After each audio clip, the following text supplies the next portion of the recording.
Well, greetings and salutations, everybody. Welcome to my YouTube channel and this very special video that is, of course, an open spoiler discussion for the brand new Quentin Tarantino film, Once Upon a Time in Hollywood. I am your host, John Campea. Thanks for being here on the YouTube channel, guys. And listen, in case the title and the introduction didn't give it away, let me be very, very, very clear. This is a spoiler discussion for Once Upon a Time in Hollywood. If you have not yet seen Once Upon a Time in Hollywood, add this to your favorites list, come back and watch it another time, because you've been warned. We are going to talk openly and honestly about spoilers from this movie. Now, most of this video is I want to hear from your guys' perspective, your questions, your thoughts, your observations about Once Upon a Time in Hollywood. Let me share with you just a couple of mine here. If you guys saw me review this movie the other day, here's my overall feelings of it. I'm not thrilled with Once Upon a Time in Hollywood. I'll be honest, not thrilled, but I still think it's quite solid, and I still think it's quite enjoyable. I had a good time watching this movie. Why am I not thrilled with it then? Why would I say it's not, personally, why I don't think it's in the top 5 of Quentin Tarantino films? I think for a few reasons. One, it was really too long for what it was. This movie easily could have been 45 minutes shorter. I thought there was a lot of stuff in this movie that didn't even need to be there. The super elongated, multiple exterior car driving around shots. Like, I get it. They went through a lot of trouble to make LA look like 1969 Hollywood. I get it. So you want to show that off a little bit. But at some point, it's just masturbatory. It's just, look at what we did. You know what I mean? And it became too many times. I swear to God, I thought I was going to scream if they showed another shot. Brad Pitt goes, well, I'm going to go to the store. And then spends 5 minutes driving to the store, cutting inside the car, then outside the car, looking at the streets as he's driving. Like, so much of that. The Sharon Tate character didn't even need to be in the movie. But at the end of the day, there was no point in the Sharon Tate character even being in this movie at all. You could have taken that character out altogether, and this movie could have gone the exact same way and ended in the exact same place. With a few little nudges here and there narratively, but you honestly could have cut the whole character out. There was, as it turns out, there was no point in her being in the movie, which was a little bit weird.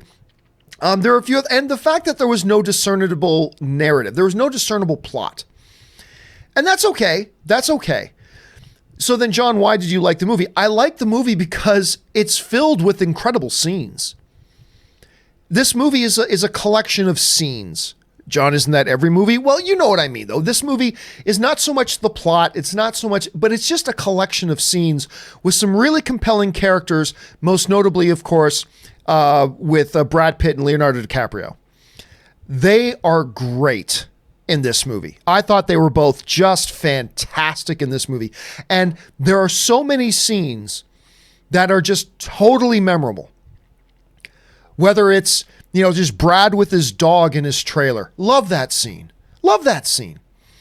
Whether it's Leo talking to the little girl on set. Oh my God. Love that scene. And of course, the final 20 minutes. The final 20 minutes, which are just, other than Endgame, probably the best final 20 minutes you're going to see in a movie at all this year.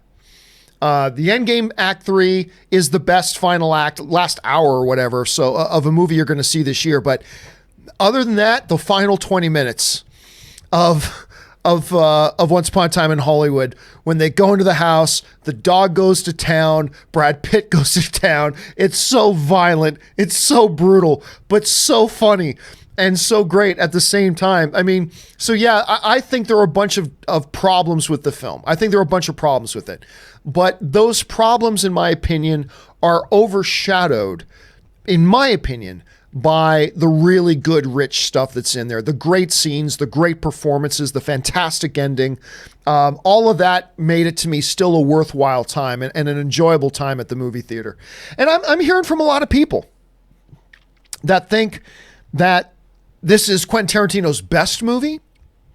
I'm hearing from a lot of people who are saying this is a terrible movie.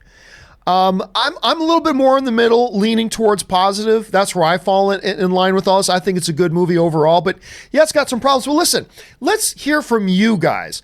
What did you guys think about Once Upon a Time in Hollywood? What are the parts that you want to talk about? What are the things that you're wondering about? Let's not waste any time. Let's just jump over there and start getting to what it is you guys have to say about this. All right, we're going to start things off with Sam Fisher, who writes, one of two. Really liked it. I agree, could have been shorter, completely could have been shorter. A list of what Quentin Tarantino could have changed. 1, cut some of the pilot making. Yeah. Number 2, cut some of the ranch. Yeah, they could have that. Look, the ranch scene I think is great, but it was maybe 30 or 40% longer than it needed to be. Anyway, cut some of the establishing shots and driving shots. Totally. Cut the Damian Lewis for the narrator explaining the Tate Sebring relationship. Absolutely. It's like, oh, look, this is in here. That was completely pointless. It was absolutely pointless. Did nothing to establish character, did nothing to establish story, did nothing to push the movie along. It was just, here's an interesting thing. I'm going to come in here and didactically narrate for you, blah, blah, blah. And it was like, what was the point? Like, I remember the Russo brothers in their talking about Infinity War. And the decision they had to make to not put certain things in the script and to cut certain things out of the movie.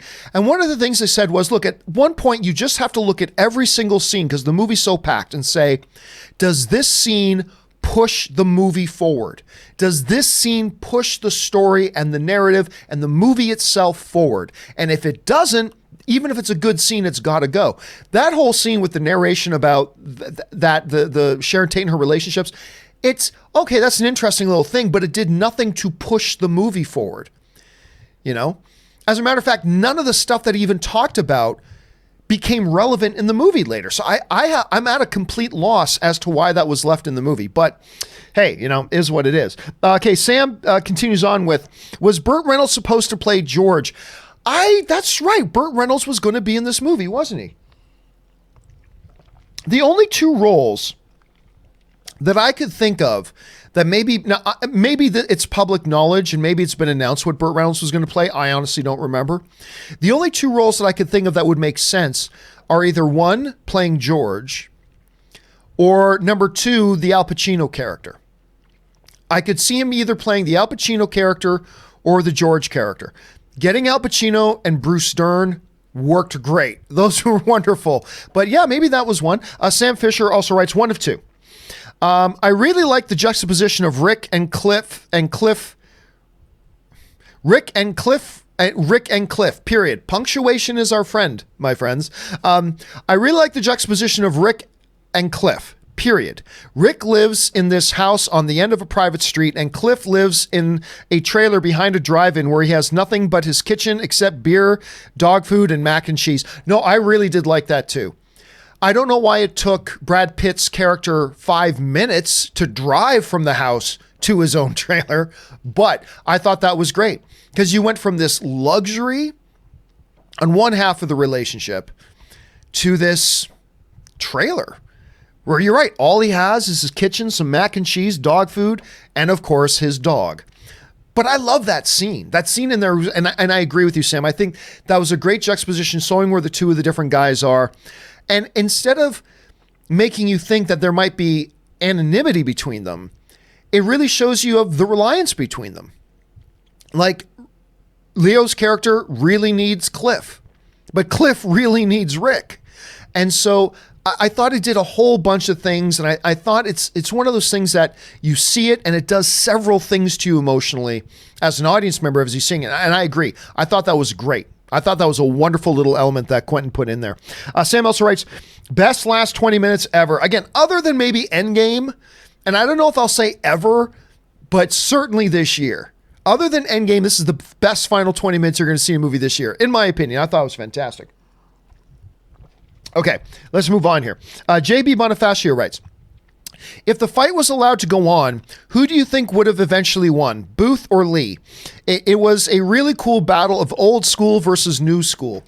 I'll tell you what, JB, I've been reading online, like a lot of Bruce Lee fans really pissed off at this movie for disrespecting, not my words, for disrespecting Bruce Lee. Like showing that First of all, they're making Bruce Lee act like a real dick in that scene.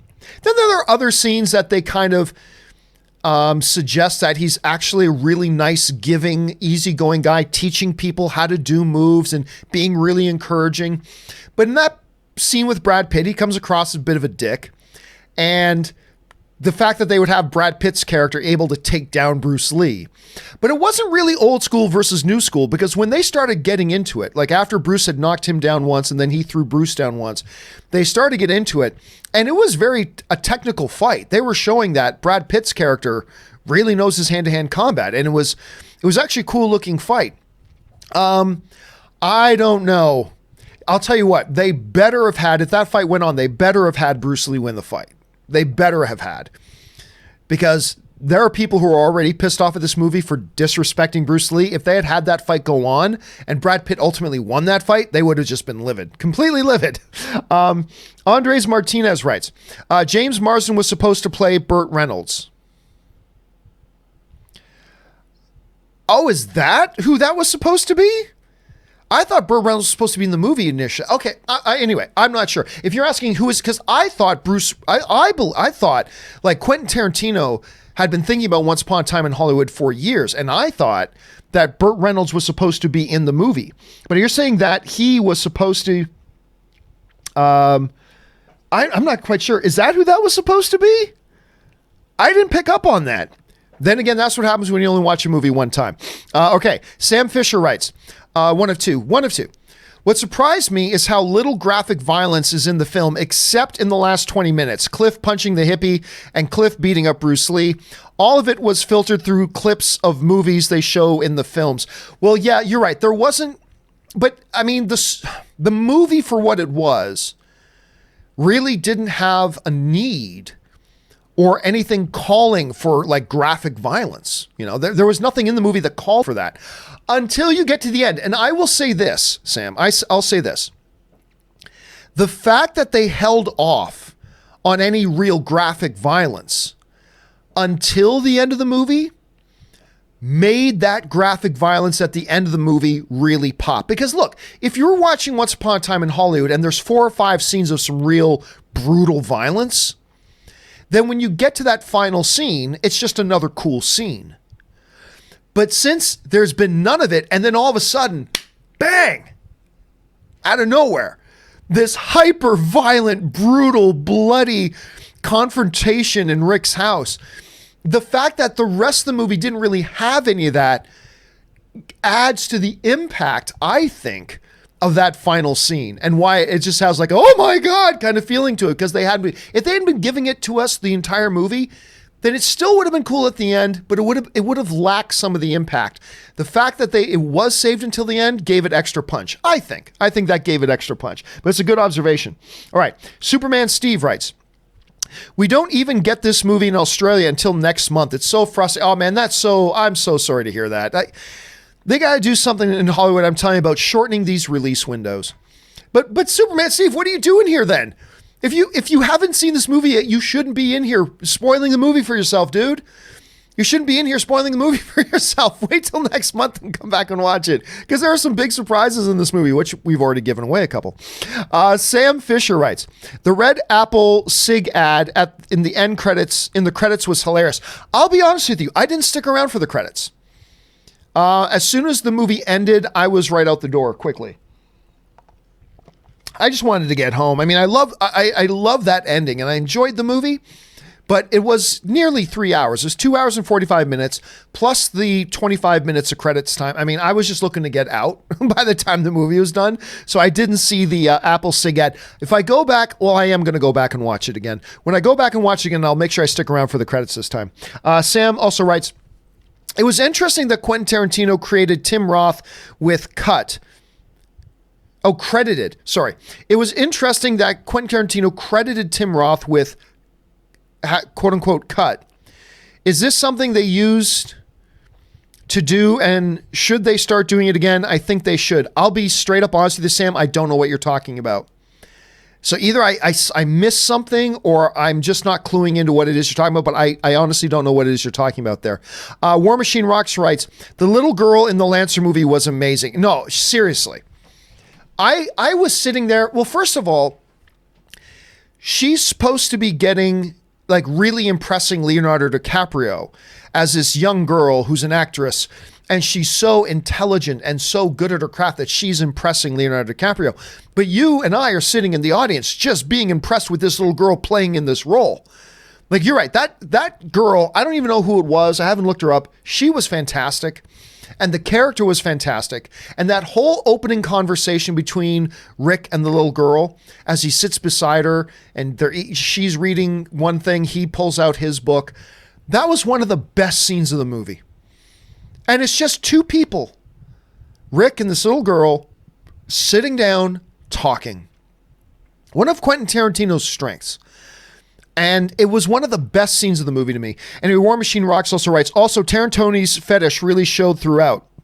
If you're talking about his fetish of like classic Hollywood and all that kind of stuff, absolutely. It really did. If you're talking about something else, and I'm not quite sure what it is we're talking about. All right. Jack Drees writes, I was in LA last March, saw Tim Oliphant talk about this film during a Conan taping. When seeing it Thursday in a grand theater in 35 millimeter, I wore a Conan shirt I won from the taping to honor the memory. That's hilarious. That's hilarious. I love that. That's great. That you're there, first heard about it, him talking about it, you take the shirt, you get to wear the shirt being there for the first time. Obviously, Jack, no one else in the theater knew what it was you were doing. Nobody else in the theater knew the significance of what it was you were wearing, but you knew. And that's cool. I like that a lot. First of all, and you know what? I've never been to one of these. I take that back. Okay, so I was about to say that I've never been to one of these talk show tapings, but that's not exactly true. Norm Macdonald, I think for one season, had like a sports talk show kind of thing. And I can't remember the name of it, but Ann and I went to one taping of that. But other than that, I've never been to like a Letterman or a Kimmel or a Tonight Show or I've never been to any of those tapings. So that would have been pretty cool to be there. As a matter of fact, Ann, my wife, was just at the Conan taping at Comic-Con when Mark Hamill came out. So she was actually at that one. I was swimming in a pool, I think, at the time. But anyway, that's a cool story, Jack. Thanks for sharing it, man. All right, Blu-ray Billy writes, Leo at the end with the flamethrower was amazing. I will tell you what. There are few things as effective in a movie as a really good callback. A really good callback can make a great impact to an audience in a film. When he came out of that garage or that shed with the flamethrower, in the midst of all the other nuttiness that was going on in that scene, he comes out with that flamethrower. First of all, I freaked out. I thought it was amazing. My entire audience that I saw the movie with was in stitches. Like, woo! And laughing and just... It was almost like Thor showing up in Wakanda in Infinity War. Like the audience just had that, not to this exact same level, but that kind of reaction, you know? There was cheering and laughing and hooting and hollering. And he comes out of that with that flamethrower. Now, how you flamethrower somebody in a pool, I'm not really sure. Why the girl didn't just immediately go under the water, I'm not sure, but whatever. The scene was great. The scene was great. And for some reason, my camera just went out. Okay, that's fine. My camera just went out. Is it out? Oh, yeah, it's out. So just give me a second here while I'll bring up this screen for now. I'm just going to get my camera back up and running here. Just give me 1 second here, guys.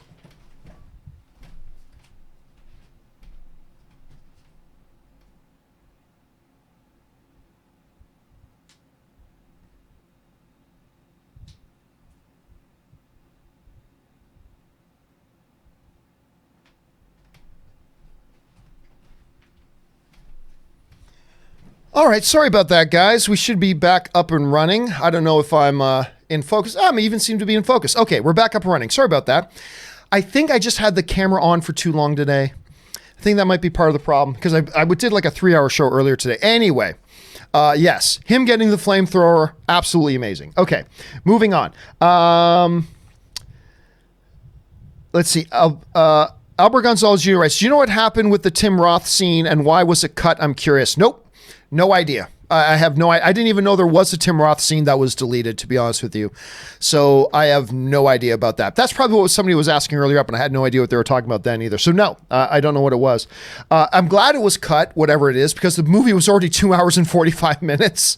And then, like I said, 2 hours and 45 minutes for some movies is perfectly fine. For this movie, it was like 45 minutes too long, in my opinion, at any rate. Jason Dolan writes, in the opening credits, Pitt's name over Leo and Leo's name over Pitt as they backed out had me laughing so hard. A simple choice said so much. I'm glad I'm not the only one who noticed that. So in case you're not clear, so in the beginning of the movie, as Brad and Leo are in the car, their names come up as credits, but Pitt's name is over Leo's character and Leo's name is over Brad's character. And I remember that jumped out to me. It's like, now I don't know if that was just Quentin Tarantino's way of saying these guys are equally billed in this movie. It's not that Brad Pitt is the top billed and Leo is the second billed. And it's not that Leo is the top billed and Brad is. It was almost like Quentin Tarantino's way in the movie of saying, by putting even their names over each other, this is these guys' movie. This isn't Leo's movie. It's not Brad's movie. It's Leo and Brad's movie, or Brad and Leo's movie. So now I might be dead wrong about that, Jason. I might be dead wrong about that, but I totally noticed that when that happened. That totally jumped out to me when that happened. And that's what went through my head. Like maybe that's not it. Maybe there was something else, but that's what popped through my head at the time. And I'm glad I'm not the only one who knows that because I thought that was great. Okay. Andres Martinez writes, Damian Lewis was spot on as Steve McQueen. Yes. Again, not really sure if that was needed in the movie, though. Not really sure it was needed in the movie. But hey, it is what it is. NPE94 writes, I think plot is overrated. Aesthetics are more important than story? Oh, no. I'll 1,000% disagree with you with that. Now, that's not to say, then, that you can't make a good movie that is very light on narrative and more focused on other things. You can, but it's all about story to me. It's all about story. You can have the odd film that doesn't do it and in a certain way and blah, blah, blah. Story is, if it's just aesthetics, then what you're left with, MPE? You're left with music videos. Like, watch MTV. Does MTV actually show music videos anymore? Of course they don't. So, I don't know. Just go on YouTube to, what's the YouTube channel that just does music videos? Vimeo, is that it? And then just watch Vimeo. If all you care is about aesthetic over story, then there's that. To me, story is everything. Story and plot are everything. Movies are supposed to be telling stories. Again, it's not that you can't break out from that once in a while and do something a little different, which is clearly what Tarantino is trying to do. But I actually thought, even with the aesthetic, this is a movie that probably would have benefited from a little bit more of a cohesive story. I just think it could have benefited from it. But it's me. But to each their own, and we all have our different way of looking at it. But I just got to say, since you're asking me, I got to say I completely disagree with you on that. But that's just me. War Machine Rocks writes, a guy who Baz Luhrmann cast as Elvis played Tex. I'll have to go and look that up. You know what? I think we talked about that the other day when we were talking about the kid. Was that who played? Is that our new Elvis? The guy on the horse, Tex? If that's so, I didn't even think about that at the time. That's an excellent thing to point out, War Machine. That's your new Elvis Presley, ladies and gentlemen. I got to go and double check that. JB Bonifacio writes, Booth's wife, played by 90210 alum Rebecca Gayheart, looks like Angelina Jolie during the boat flashback. Famously, Pitt and Jolie did a movie called By the Sea, a movie literally about breaking up. I didn't notice. Maybe if I go back and watch it again now, I might. I didn't notice that she looked like Angelina Jolie. At least that didn't strike me when I watched that. But oh my God, I thought that scene was funny. And you know what the really neat thing is? I love the fact that in that scene in the boat where he supposedly maybe murdered his wife, they never show you. I thought that was great. Like, what I was expecting was either one of two things. she's standing there belittling him, blah, blah, and he pulls the trigger and kills her. Or she's belittling him and some big wave hits the boat and the spear gun goes off and kills her. So was it an accident or wasn't it an accident?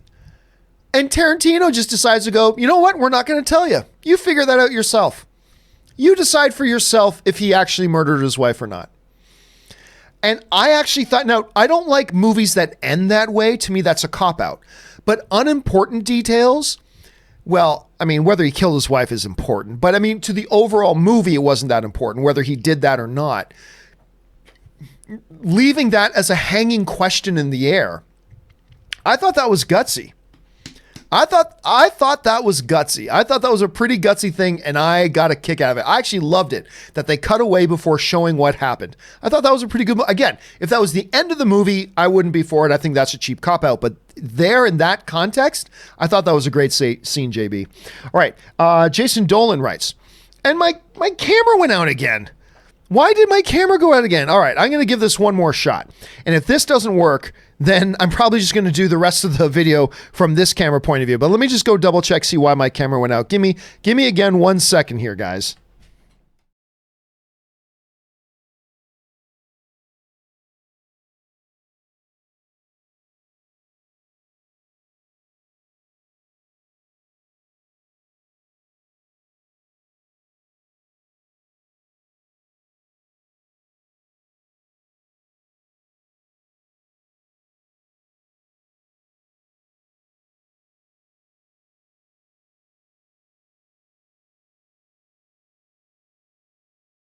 Okay, I'm not going to deal with this anymore. If the camera goes out again, I'm just going to switch it and go to the other camera.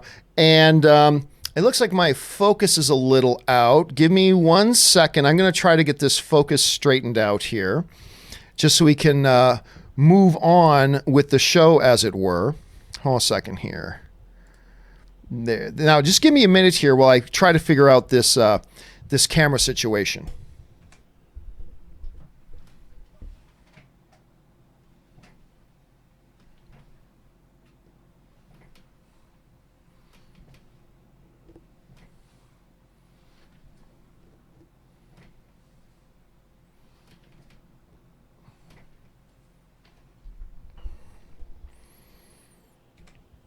All right, the camera situation seems to be fixed, and we will try this one more time. Again, guys, my apologies if the camera goes out one more time.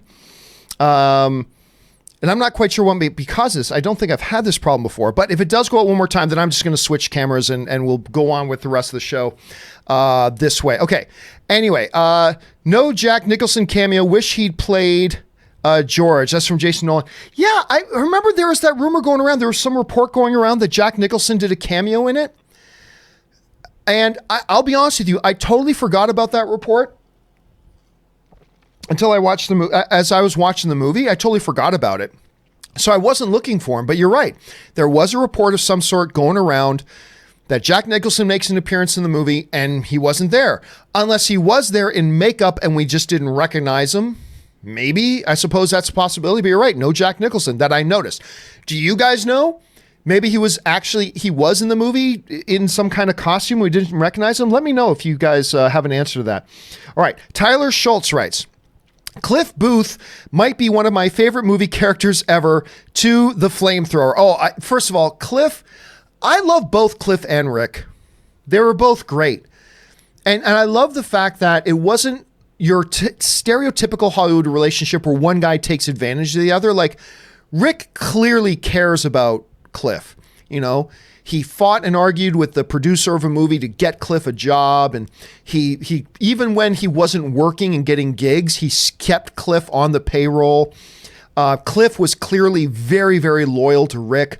I love both their characters, man. And yes, of course, the flamethrower, Tyler. The flamethrower was so damn good. DC writes, I thought it was more comedic than anything else. I mean, it's definitely funny. It's definitely funny.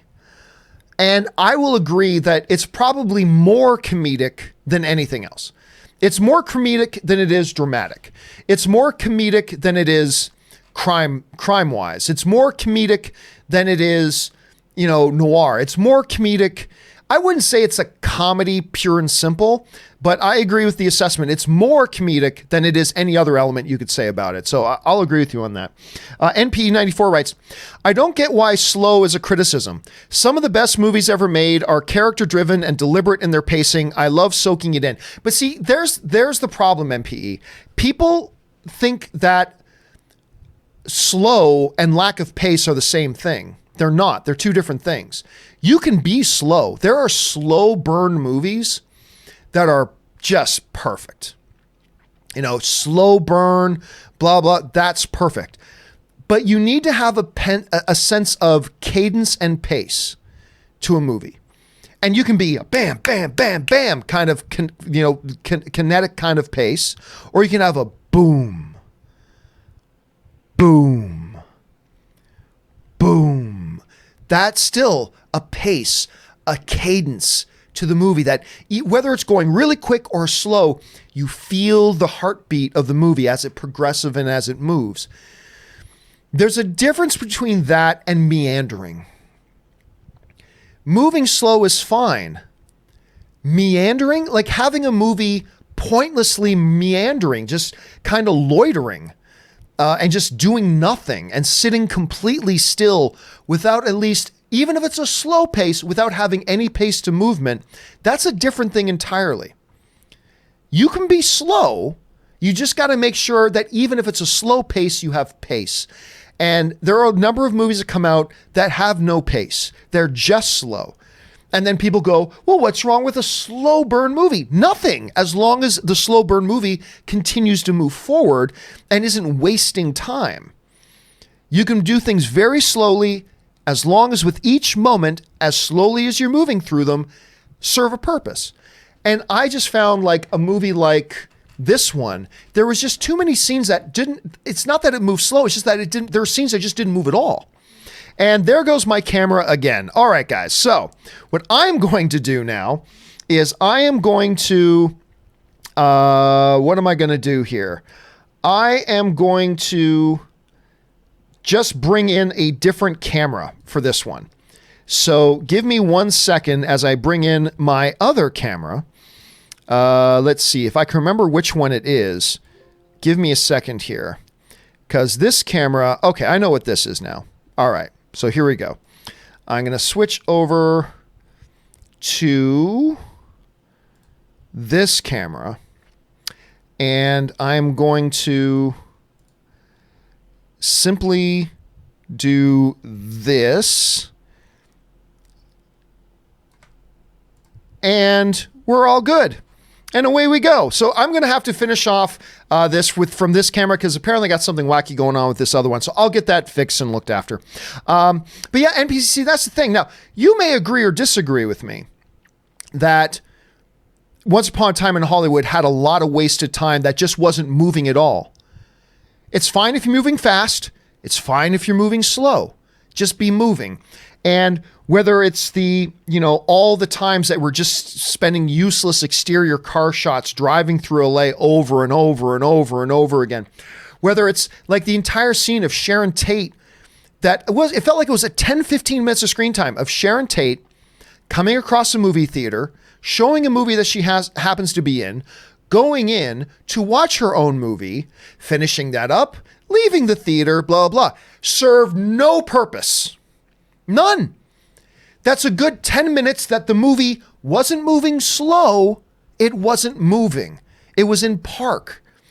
And that's the thing. You can have slow movies, but you can't have movies where you're just hitting entire patches of it where nothing happens and nothing is moving forward, whether fast or slow, it's just not moving. And I just found, and I think what you're hearing a lot of people complain about is that there was just a number of times throughout this movie that the movie was just in park. Spending screen time on scenes that had no relevance to anything else going on, wasn't furthering a story, had no callback later. Because even for instance, right, the Rick scene of his movie when anybody ordered fried kraut or whatever it was, and he uses the flamethrower on the German officers. Well, that was to set up a callback that comes later in the movie. But there are a number of things from my perspective in Once Upon a Time in Hollywood that served no purpose in its moment and served no purpose later on. And you just realize as you look back, it's like, that was wasted time. That was wasted time. So I'm in 100% agreement with you, NPE, that slow does not equal bad, as long as it's a slow pace. What you can't be is in park. And I felt there was just a number of things in this movie. And remember, I'm on the pro side of this movie. I like this movie. But there's just a number of times and things in this movie that just left me going, nothing's happening here. Nothing's happening. And that's not what you want. So that's a different sort of thing. But that's just me. DC writes, DiCaprio makes me believe he can do any genre. Oh, I agree. I'd love to see DiCaprio just do a straight up comedy at this point. I really would. Because dramatically, DiCaprio can do anything. You know, DiCaprio is on the absolute top shelf. There's a very, very small top shelf of actors today with just a couple of names. Denzel Washington, Russell Crowe,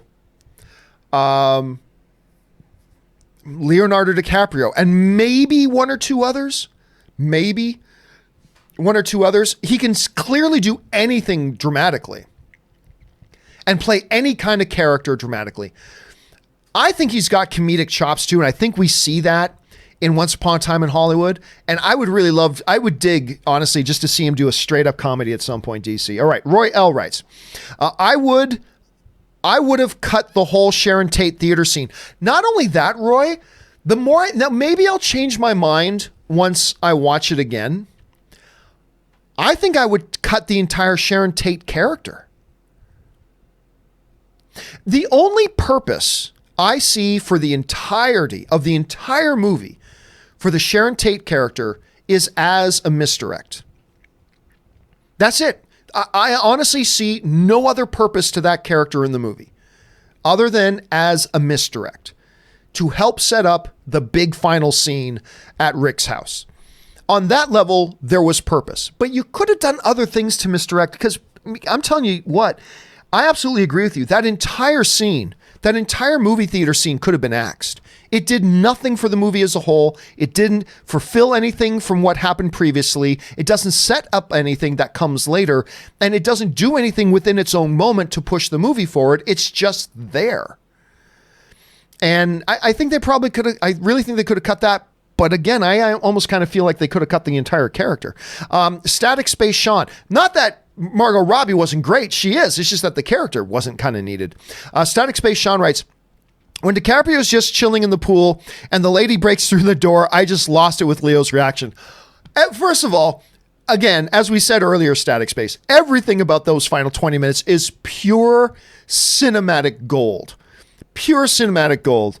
But you're right, man. When you switch to outside, and Tarantino's timing on this was perfect. You switch the scene to outside. All this nuttiness is going on inside the house. And then it switches to outside. And you see DiCaprio, and it sits on DiCaprio for a moment, right? It doesn't just cut outside, girl breaks through glass. It cuts outside, and it lets us soak for a minute in understanding from Rick's point of view, from DiCaprio's point of view, nothing's going on. It's a quiet night. He's in his pool, listening to a headphone, and out of nowhere, boom, through the glass, this wrecked up girl. I mean, it was so beautifully set up. And you're right, Leo's reaction to it was gold. Static Space follows up with, did Cliff daydream fight with Bruce, or was it real? Oh, it was real. It was real. Because remember, Rick says, as he's thinking about it, he's trying to get a gig. Did he ask if I could get a gig and get some work on here? And then Leo says to him, turns out it's the same guy from Green Hornet. So there's no point. And then Brad thinks back to what happened on set of Green Hornet, which is what made it pointless for them to even ask if he could get a gig, that day. Right. So, I mean, maybe I'm missing something, Static Space, and maybe it was a daydream, but from my perspective, I thought they made it clear it was real, but maybe I missed something. Maybe I need to watch it again, but I thought it was very much real. Okay. Abdul Abbas writes, Pitt's character was a true friend. You know what? They were both true friends. I mean, you're absolutely right. Cliff's character was so loyal to Rick. So loyal. Such a good friend. But when you really step back and think about it too, Rick, even though he wasn't getting a lot of work, his career wasn't where it used to be, all he was doing was some little villain of the week stuff here and there, even though he didn't need a stuntman. And all he needed was to be driven around a little bit. He kept Cliff on the payroll anyway, because he was his friend. And every time he went to a job, he tried to see if there was a job for Cliff as well. And when he went off to shoot in Italy, he made sure Cliff had work to do in Italy. Remember, they showed like Cliff is driving the car, all that kind of stuff. And that's one of the things I loved it. They showed a really true of two very different guys, but this great friendship between them. And I loved that. I really, really did. Okay. We move on now to Michael Jones, who sends in a really big super chat. Thank you for that, Michael, for supporting the channel on that level. And Michael Jones writes, thought Margot Robbie was on screen a good bit after all the complaining I've seen on the internet. There were times she didn't have a lot of dialogue when she was on screen, but she was there enough. First of all, I'm going to say this. This whole thing about people complaining about how much screen time or how much dialogue Margot Robbie had in the movie, shut up. The filmmaker is there to tell their story. They're not there to tell the story you think they're supposed to tell. They're there to tell their story. You should have had more Margot Robbie in it. Shut up. That's not how filmmaking works. Just shut up. That's a stupid, stupid thing to say. You know?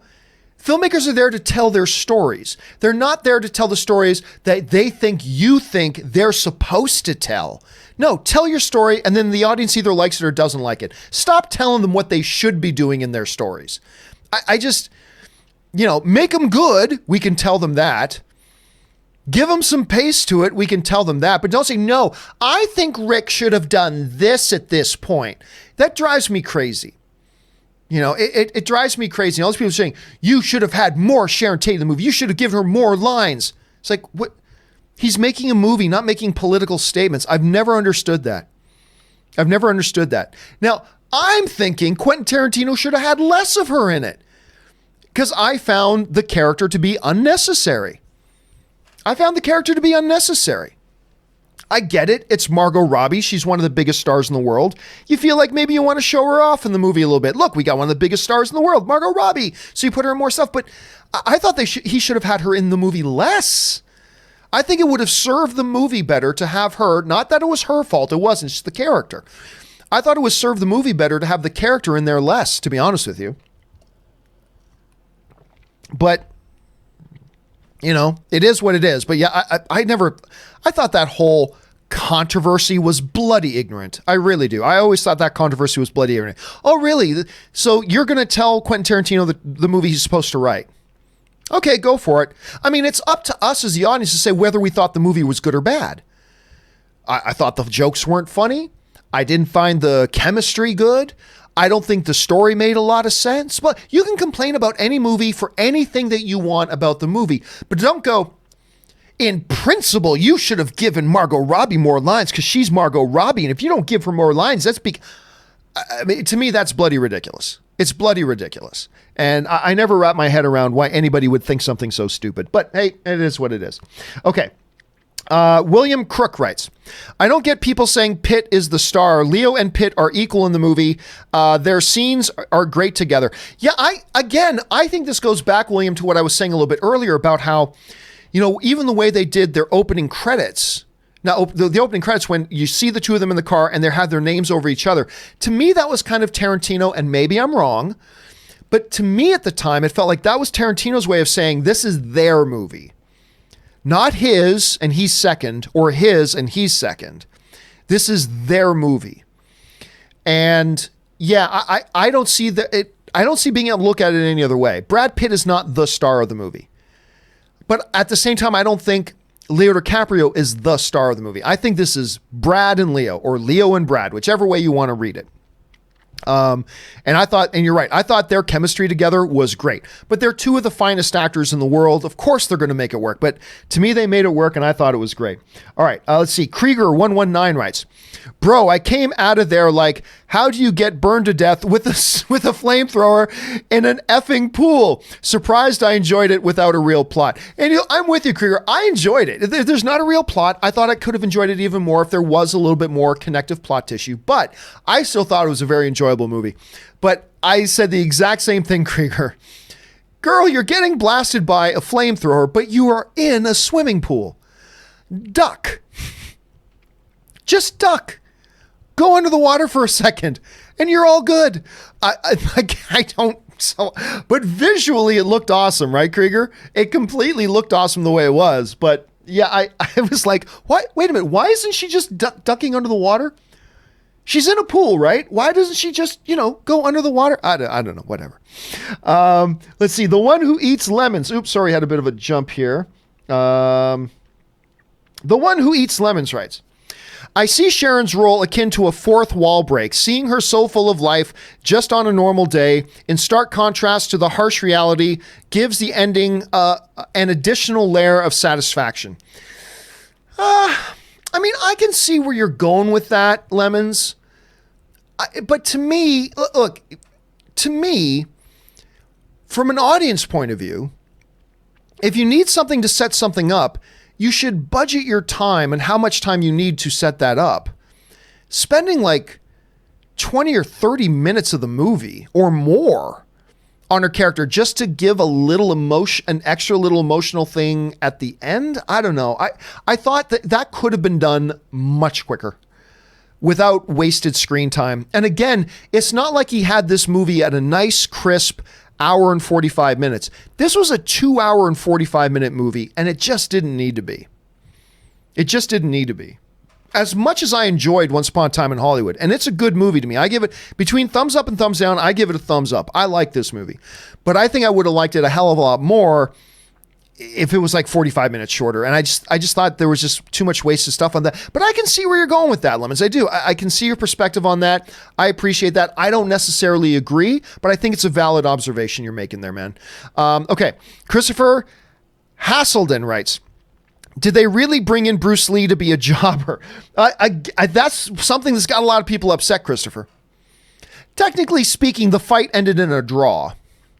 And there are other times, there are other little quick shots in the movie where Bruce is being really helpful and friendly and helping train people and teach them how to do things and being very supportive and all that kind of stuff. But you're not the only one to notice that, Christopher. That did rub a lot of people the wrong way.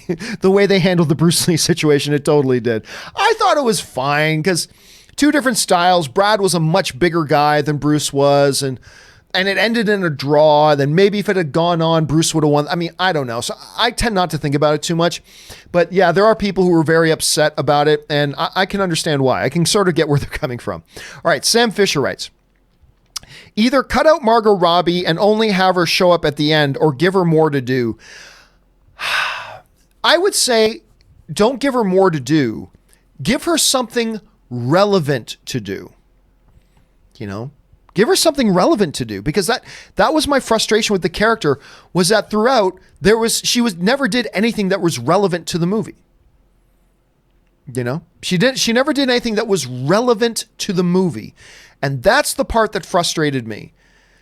Everything she did in the movie, other than to serve as a misdirect, to serve as a distraction, like, look over here, guys, look over here. And then boom, they hit you with the last 20 minutes over here. But did you need to spend 30, 40 minutes of screen time just to set up that? I mean, so I wouldn't say give her more to do. I just say make the things she does in the movie relevant to the movie itself. Something that moves the movie along, that does something and has some sort of impact on everything else that's going on in the film.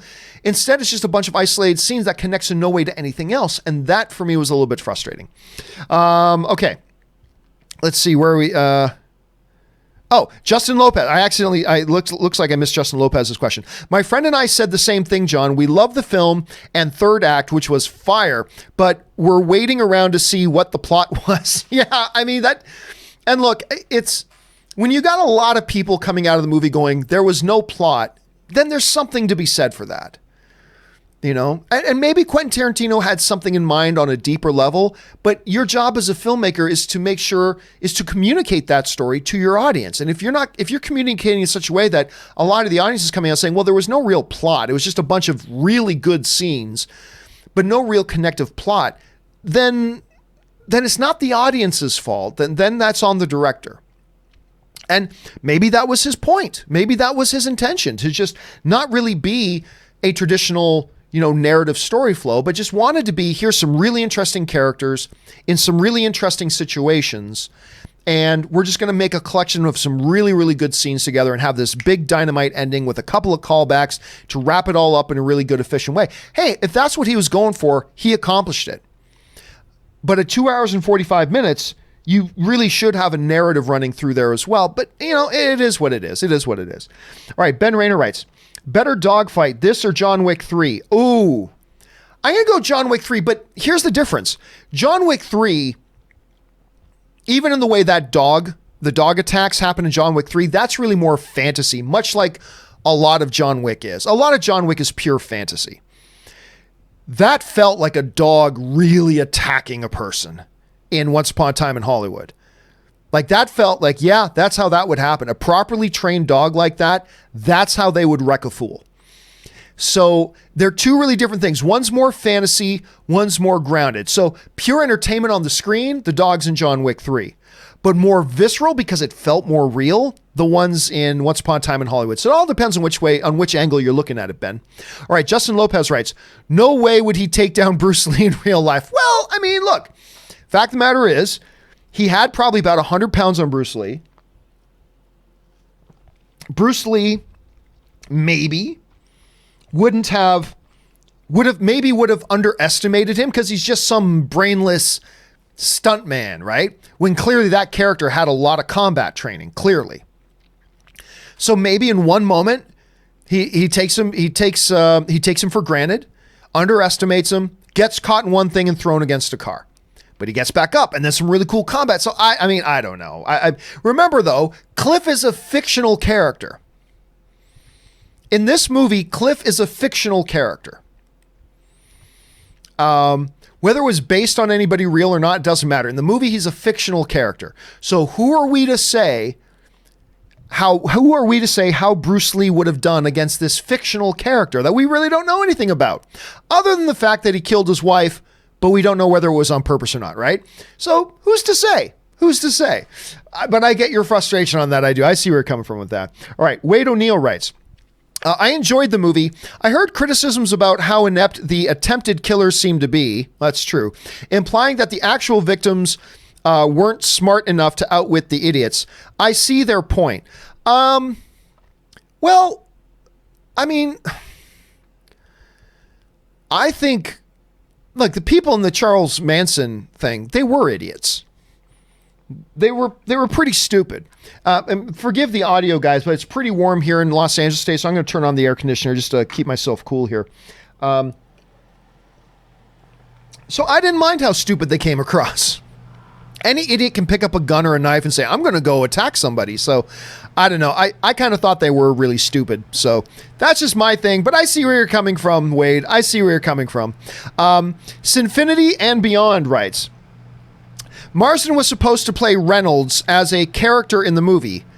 Cut. And Reynolds was supposed to be George, but was replaced by Dern after he died. Okay. See, that makes more sense. I didn't know that Marsden was supposed to play Reynolds in the movie. I mean, Marsden is there, clearly, but I had no sense that he was supposed to play Burt Reynolds. And I guess both Burt Reynolds was supposed to be George. Again, these are some behind-the-scenes things on the movie that I haven't kept up to date on. So that's interesting stuff, though. That's interesting stuff to know. I had never... See, I heard Reynolds was supposed to be in the movie at one point. I never heard, personally...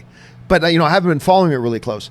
I never heard personally that Marsden was supposed to play Reynolds at one point. I didn't know that. So that's interesting to know. Thanks for the heads up on that, Sinfinity. I appreciate that, man. All right. Ariel Sandoval writes, he says he can't, but Quentin Tarantino can definitely do a horror. I don't see why he couldn't. Does Tarantino say he can't do a horror? I don't see why. I mean, personally, I'm no horror expert, but personally, looking at what Tarantino has done, I don't see anything that tells me he can't do horror. If anything, quite the opposite. I think there's a lot of elements in his film that are in his various films that are easily transferable principles into a horror film. I agree with you. I think he totally could do a horror film. So, yeah, I've never heard him say that he couldn't, but if he did, I think he's wrong. I think he absolutely could do one. BJ347 writes, a lot feminists had a problem with the violence against women, but had no problem with the guy getting his balls chewed off. I wonder why. Well, look, first of all, I think if you're ever going to depict a movie where there is violence against women, I think that is something you need to be careful of. And I think that's something you have to be cognizant of in portraying, because violence against women isn't just something that happens in movies. It's a horrible reality. It's a horrific reality, violence against women. As a guy who on a couple of occasions have been fortunate enough to get to volunteer in a women's shelter, I'm going to tell you, violence against women is a real thing. And it's horrible. And it hits very close to home to a lot of people. And I think if you're going to portray it in a movie, you just got to, it's not to say you can't portray real life horrible things that happen. You can. Car accidents happen and kill a lot of people every year. Does that mean you shouldn't have car accidents? Of course not. But, you know, I think you have to be cognizant of it in the way you handle it. To me, I thought this movie handled it great as a movie. I really did. I never felt in any way was the movie glorifying violence against women. I don't think in any way the movie was hyping violence against women. I don't think any of that. I think it was very clear.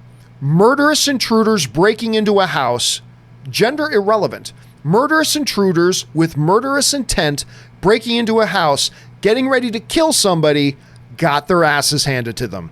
That's the way it was portrayed to me. It wasn't portrayed to me as a man enforcing his dominance over a woman physically. To me, it wasn't any of that. And there are ways you could handle it wrongly. I don't think this was one of them. I don't think this movie was an example of one. And others may disagree, and that's fine. I'm just telling you that I, as an individual audience member, was watching it, and I thought it was handled perfectly great. I thought it was handled perfectly. And there are many ways you could handle it wrong. I do believe there are ways you can handle it wrong.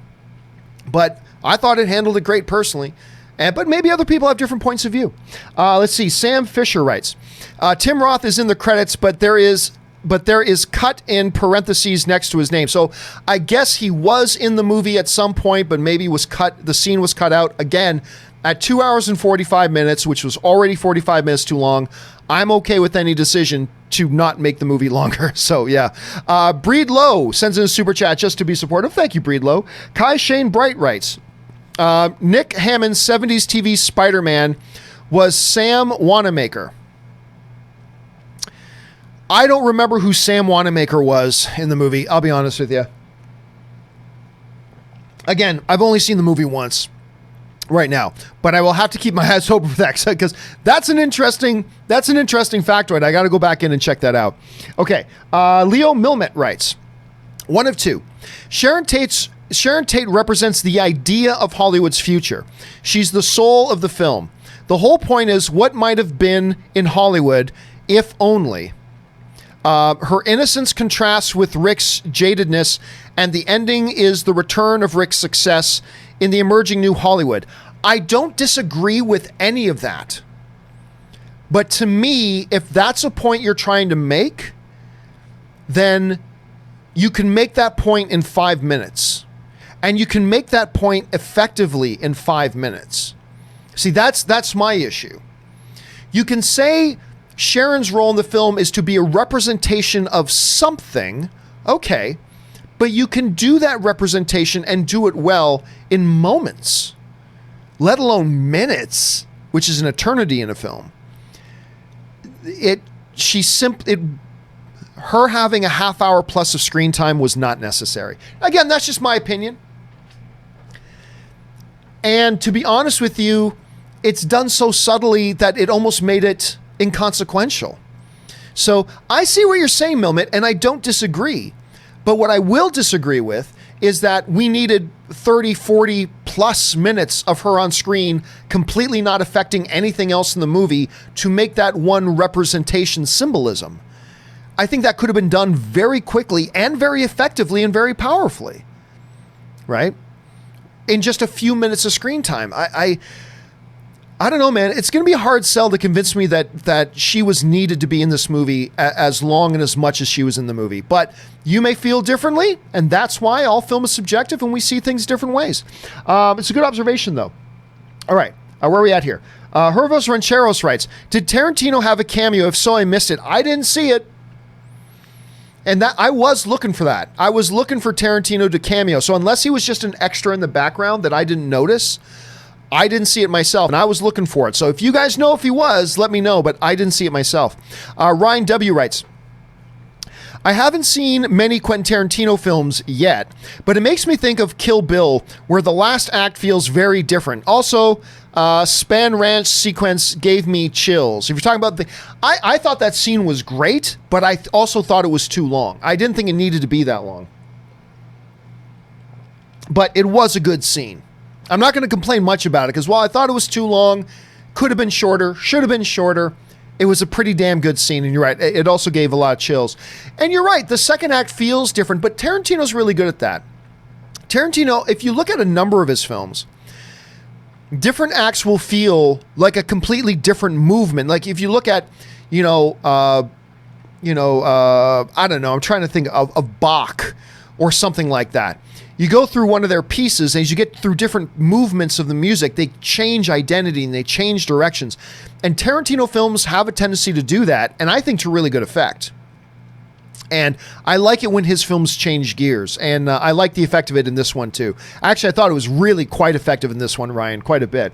Let's see here. Daniel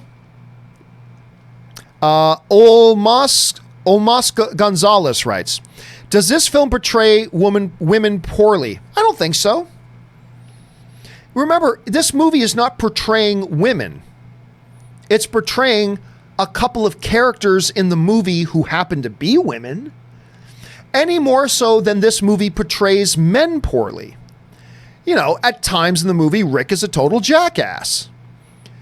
Bruce Lee is portrayed as a bit of a jackass. Tex is a jackass. On and on, right?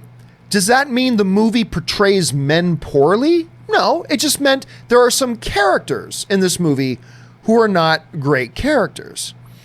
And I think it does the same with women. There happen to be characters in this movie that happen to be women that aren't great characters. But like the girl that DiCaprio meets on set, the young girl, she's fabulous. Sharon Tate is portrayed as an angel. And then you have other women who are part of a murderous cult, you know? So no, I don't think it portrayed men poorly. I don't think it portrayed women poorly. I think it showed us a bunch of characters a lot of them are very screwed up, which is usually the case in a lot of Quentin Tarantino movies. Characters are totally screwed up. Some are men, some are women, but c'est la vie. There you go.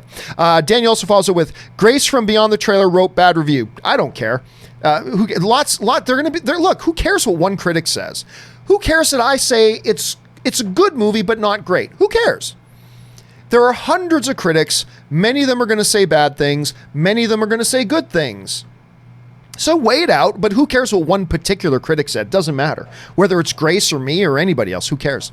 Let's see. Leo Milmate writes, the ideological relationship between Sharon and Rick is as weighty as that of Cliff and Rick. I disagree. It makes for a fully story-like subplot. I got to tell you, Leo, I disagree with that. I think if you want to see that, you can kind of force it to look that way, but it organically did not feel that way to me at all. And you've heard me review movies. I look for that kind of stuff in movies. And to me, it did not play that way at all. I think it was more just about Quentin Tarantino's love affair with that era and the story of her. And I thought he wanted to use her as a misdirect, but honestly, I think the juxtaposition of her against Rick, I think is a lot thinner than you saw, but you saw it as a lot more tangible. I did not. I disagree with you on that. And maybe you're right. And maybe I'm wrong, but that's the subjectivity of film. You looked at it and saw that. I looked at it and I thought I think that's a very thin connection. I think that's a very thin connection, but hey, that's why we all look at movies differently. And that's why we talk about movies together, so we can hear the different opinions that each one of us have. And I think it's interesting that you saw it that way. I saw it completely different though. I thought it was really a waste of time. Jason, where'd we go? Jason Espinoza writes, if Tate was cut from the film, Quentin wouldn't have been able to get his jolly long shots of Margot's feet. Yeah, there's something to be said there for that too. First of all, Margot Robbie is not only one of the most pure gorgeous, male or female, one of the most pure gorgeous creatures walking the face of the earth, male or female. She is stupid talented. Like, you could already tell she was really talented in Wolf of Wall Street, but then if you saw I, Tonya, holy crap. And she got nominated for an Academy Award for that, and rightfully so. She is amazing in that. It's the character they wrote for her. I just didn't feel like there was much purpose to the character for her. And the character didn't have much effect in the movie to me personally. But that's in no way any criticism of Margot Robbie and her Quentin Tarantino jolly, obsession with her feet. I mean, whatever. It is what it is. Dominic J. Gomez writes, don't understand the Cliff versus Lee hate. It's fiction. I agree. See, that's the way I saw it. Remember, Cliff is a fictional character, right? Cliff is a fictional character. It's not like Quentin Tarantino is saying there was this time, really, on the set of Green Hornet, where Bruce Lee got into this fight with Cliff, the stuntman. And maybe it's based on a true story, but it's not like Quentin Tarantino says this really happened. It's a fictional character. And the scene is a scene of fiction. But there are people who do not like the idea of Bruce Lee being portrayed as anything but the best. And to be fair, if they had some scene in this movie, I mean, granted, it would be a stretch, but just for argument's sake, if there was a scene in a movie that was like this and they had Mr. Rogers in it, and they showed Mr. Rogers smoking and swearing at women and grabbing women's asses, even though it's fiction, I would be upset with that. I would be upset with that. It's like, no. You want to make fun of anybody else? That's fine. You don't touch Mr. Rogers. And I'm sure there are probably people who feel the same way about Bruce Lee. So I get it, but you're right. I mean, I look at it the same way you do. It was a fictional thing, so it doesn't bother me, but I can see why it maybe upset a couple of people. Andres Moran sends in a couple super chats. Thank you, Andres. Sinfinity and Beyond writes, really thought Kurt was going to turn out to be stuntman Mike from Death Proof. Leo yelling at the kids in the car and drinking the margarita was hilarious. Okay, first of all, I always knew I couldn't say I 100% knew because it's Quentin Tarantino, who knows, but the timeline didn't add up, right? The timeline didn't add up. This was 1969. So I was pretty sure that he was not going to be Stuntman Mike. Maybe they could have called him Stuntman Ed, and he's got a little son named Mike, but even then the timeline, that doesn't work out either. But at any rate, Leo yelling like a crotchety old man at hippies in the car was awesome.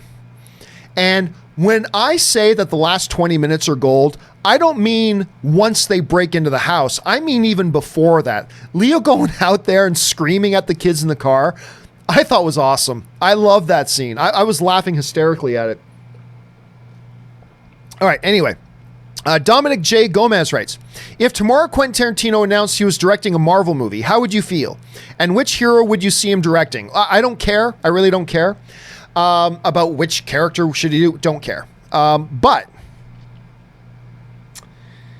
how would I feel if tomorrow they announced Tarantino's directing a Marvel movie? Same way I do about any announcement. Is the director a good director? If the director's a good director and knows how to tell a story, which Quentin Tarantino, this movie notwithstanding, has shown in his other films he can tell a great story, and Tarantino's clearly one of the more gifted directors in the world, then on that basis, of course, I'd be excited about it. As to which character, I don't care. It doesn't matter which character, because all that matters is how well do they execute a good movie. It doesn't matter what the character is. So I really wouldn't care about that. But yeah, man, just because of my whole feeling that X director directing X movie, X actor being in X movie, my first question is always, are they talented? And Quentin Tarantino, that goes without saying. So yeah, I would be totally down for it. I'd be excited. Which is why, even though some Star Trek fans don't want it, I think the idea of Quentin Tarantino directing a Star Trek film is great. Because he's a great director. He's a great storyteller. I would love to see him take a crack at anything. That includes a Marvel film. That includes Star Trek. Okay. And the final question today. I had no idea it was 2 hours and 45 minutes. It was that good. I got to admit, I did feel the length of it because I thought a lot of the time was just wasted time, but not enough to overshadow the fact all the good stuff in the film. There's a lot of great moments, a lot of great scenes of this movie that just makes it so I want to go back and watch it again. You know, Anne hasn't seen it yet, and Anne wants to so that gives me a good excuse to go back and watch it again. But yeah, and that's really one of the big compliments you can give a movie. Even though I had all these problems with it, and we spent a lot of time today talking about, you know, the Sharon Tate character was kind of pointless, and this and this and this. But the reality is, the bottom line is that I found this to be a really entertaining movie with great characters, with being played by guys giving terrific performances, with some really imaginative, creative scenes that was all wrapped up in a love letter to the 1960s Hollywood scene. Did it have its shortcomings? Yes. Was there wasted time in it? Yes. Could it have been 45 minutes shorter? Yes. As well as some other criticisms. But still, for me, bottom line is that when I walked out of the theater, am I glad that I was there to watch that movie? And for Once Upon a Time in Hollywood, to me, the answer is yes. When I walked out, I was glad I watched that because, and I'm looking forward to watching it again. I am. All right. I said last question, but Sinfinity and Beyond slipped one more in, so we'll take this one last one. Fun seeing Maya Hawke as the girl who takes off in the car. Quentin Tarantino's now directed Uma's daughter. Wait, I did not know. Wait, that was the girl from Stranger Things? Isn't Maya Hawke... Hold a second. Now I got to look this up. Maya Hawke, IMDb. When I was watching the movie, that didn't click for me at all. That did not click for me at all. Stranger Things, Once Upon a Time, that was her. I didn't even I don't know why I didn't. I did not even recognize that was Robin from Stranger Things as I was watching it. I didn't even watch that. I didn't even catch that. That's great. Thank you for pointing that out. That totally went over my head. Totally went over my head. All right, Abdullah Bass fired in one last thing. This is the last thing I'm going to take, guys. No more. Leo's breakdown scene after he forgot the line. Embarrassing yourself in front of all those goddamn people. That was Leo. That was Leo at his best, man. Seriously. This is one of, obviously you got The Revenant and you've got other things, but I think this is one of his best performances. I really do. I think it was one of his absolute best performances. Anyway, guys, that will do it for this special, what are we calling here? This special Once Upon a Time in Hollywood open spoiler discussion. Again, I think it's an entertainment. Again, unfortunately, a lot of our conversation today revolved around the things that I didn't like about the film, but the bottom line is this is an entertaining movie. I liked it. Great performances, great characters, some about a dozen really classic, memorable, magical kind of scenes to me. Maybe my camera disagrees, and so that's why my camera cracked out on me. I'll get that looked at. I've probably got some settings set wrong in it. Anyway, apologies about that, guys. But anyway, guys, that will do it for this one. Listen, don't forget, tomorrow, the John Campea Show returns in the morning. I've already got some stories that we're working on to talk about. Join myself, Mr. Robert Meyer Burnett, and Chris Carr, who I call Cat all the time. Chris Carr will also be here to join us. Make sure you guys come by and join us for that. All right, guys, that will do it for me. Thanks a lot for being here. My name is John Campea, and until next time, I'm going to go to this camera. Bye-bye.